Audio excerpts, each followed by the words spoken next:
sposano loro, ci dicono come, fare, cosa. Vorrebbero dirci in che cosa credere. Io credo nelle sconfitte, negli errori, nei difetti, nelle fragilità, nelle paure, ma in quelle sane che ti spingono, non quelle che ti fermano. Credo nelle cicatrici, nei silenzi, nei lividi, nei traumi, nelle rotture, nel bene.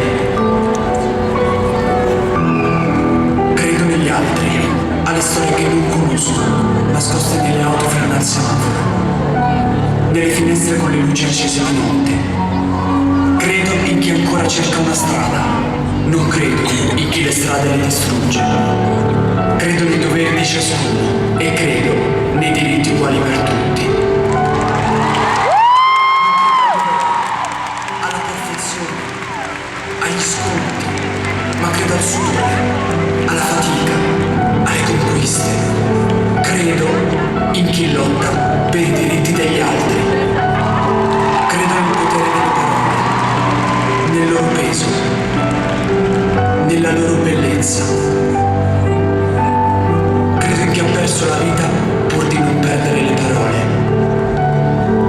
Credo nella storia che dovrebbe insegnare a tutti a non ripetere gli stessi errori. Credo nella famiglia,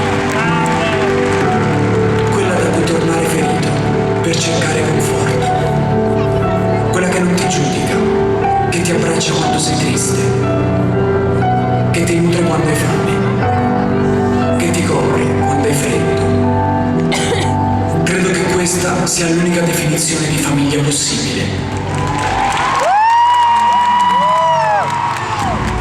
Credo nel futuro per chi ha avuto un passato difficile. Credo nel perdono, nella rinascita, nelle rivincite. Credo in chi alla violenza risponde con le braccia alzate. E credo in chi, nelle braccia alzate, vede un abbraccio e non la resa.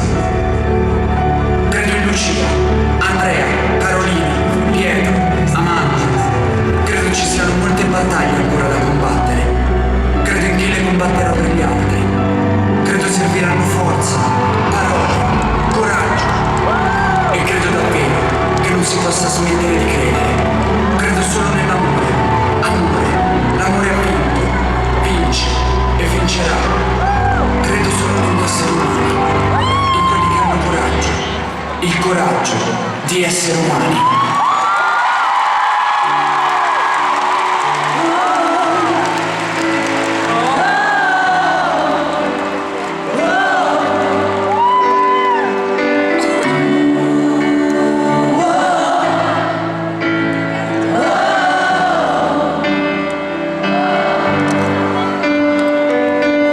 Oggi la gente ti giudica per quale immagine hai, vede soltanto le maschere, non sa nemmeno chi sei, devi mostrarti invincibile, collezionare